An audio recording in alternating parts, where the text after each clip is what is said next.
ಮುಖ್ಯಮಂತ್ರಿ ಮುಂದುವರಿಬೇಕೋ ಅಥವಾ ನಾನು ಮುಖ್ಯಮಂತ್ರಿ ಆಗಬೇಕಂತೇಳಿ ಈ ಸ್ಪರ್ಧೆಯಲ್ಲಿ ರಾಜ್ಯದ ಅಭಿವೃದ್ಧಿ ಕುಂಠಿತ ಆಗಿದೆ. ವಿಧಾನಸೌಧ ಉಪಚುನಾವಣೆ ಹಿನ್ನೆಲೆಯಲ್ಲಿ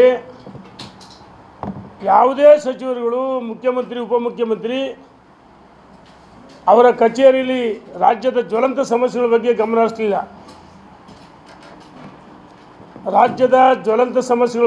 ಹರಿಸಲಿಲ್ಲ. ವಿಧಾನಸೌಧ ಕಚೇರಿಯಲ್ಲಿ ಕುಳಿತು ಮುಖ್ಯಮಂತ್ರಿಗಳು, ಉಪಮುಖ್ಯಮಂತ್ರಿ, ಸಚಿವರುಗಳು ಕೆಲಸ ಮಾಡಬೇಕಾಯಿತು. ಅದರ ಬದಲಾಗಿ ಕೇವಲ ಚುನಾವಣೆ ಒಂದೇ ಮಾನದಂಡ ಇಟ್ಕೊಂಡು ಶಾಸಕರನ್ನ, ಸಚಿವರುಗಳನ್ನು ಅಲಾಟ್ ಮಾಡಿ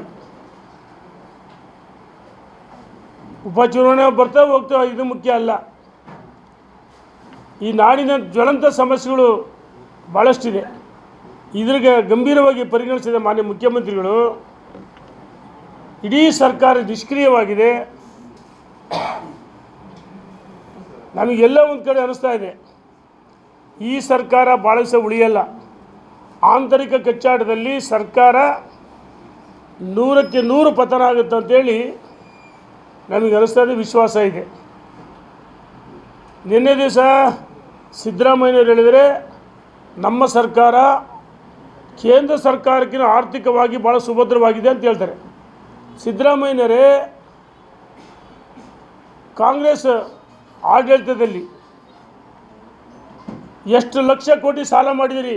ಎಲ್ಲಿದೆ ನಿಮ್ಮ ಖಜಾನೆ ಸುಭದ್ರವಾಗಿದೆ? ಬಹುಶಃ ಆಡಳಿತದಲ್ಲಿರ್ತಕ್ಕಂಥ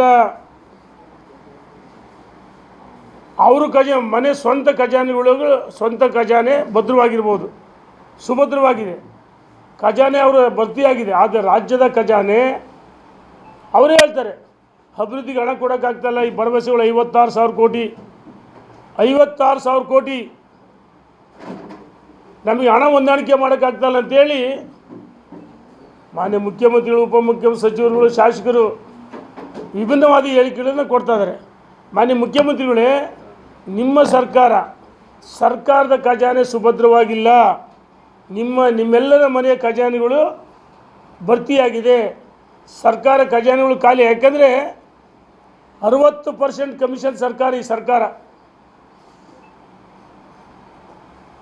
ಇದುವರೆಗೂ ನಾನು ಕೇಳ್ತೀನಿ ಸಿದ್ದರಾಮಯ್ಯನವರಿಗೆ, ನಿಮ್ಮ ಸರ್ಕಾರದ ಖಜಾನೆ ಸುಭದ್ರವಾಗಿದ್ದರೆ ನೋಡಿ, ಕೇಂದ್ರ ಸರ್ಕಾರ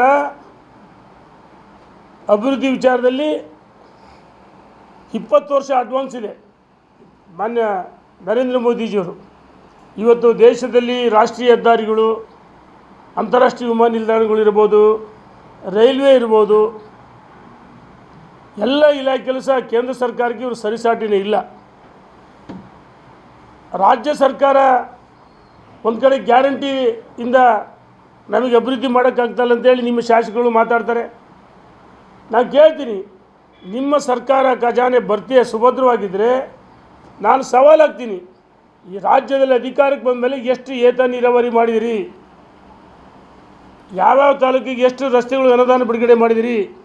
ಶಾಲಾ ಕಾಲೇಜುಗಳು, ಹಾಸ್ಪಿಟ್ಲುಗಳು ಹೊಸದಾಗಿ ಎಲ್ಲೂ ನಿರ್ಮಾಣ ಆಗಿಲ್ಲ. ಹಿಂದೆ ನಮ್ಮ ಸರ್ಕಾರ ಅವಧಿಯಲ್ಲಿ ಬಂದಿರತಕ್ಕಂಥ ಅನುದಾನಗಳನ್ನ ಈಗಲೂ ಸಹ ಕಾಮಗಾರಿಗಳು ಆನ್ಗೋಯಿಂಗ್ ವರ್ಕ್ಸ್ ಇದೆ.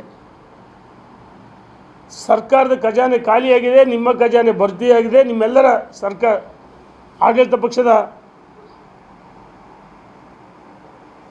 ಎಲ್ಲ ಒಂದು ಕಡೆ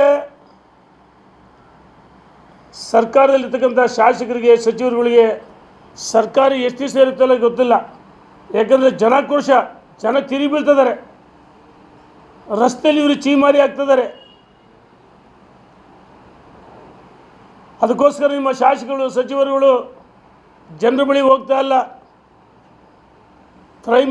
ತ್ರೈಮಾಸಿಕ ಸಭೆಗಳು ಮಾಡ್ತಾ ಇಲ್ಲ, ವಿಧಾನಸೌಧದಲ್ಲಿ ರಿವ್ಯೂ ಯಾವುದೇ ಮೀಟಿಂಗ್ಗಳು ಸಚಿವರುಗಳು ಮಾಡ್ತಾ ಇಲ್ಲ.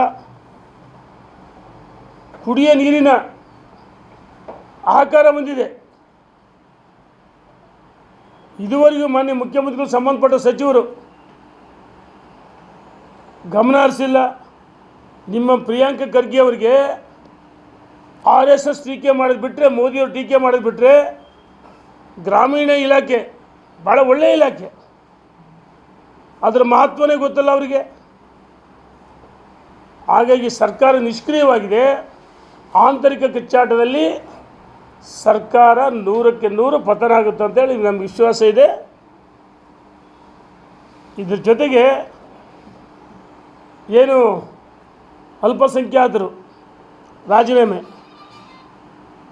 ಜಬ್ಬರ್ದಾಯಿತು, ನಾಸೀರ್ ಅಹಮದ್ದಾಯಿತು, ನಾಸೀರ್ ಅಹಮದ್ ಕಿತ್ತಾಕಿದ್ರು. ಜಮೀರ್ ಅಹಮದ್ದು ಇದೇ ಪರಿಸ್ಥಿತಿ ಇವತ್ತು ರಾತ್ರಿ ಬರುತ್ತೆ.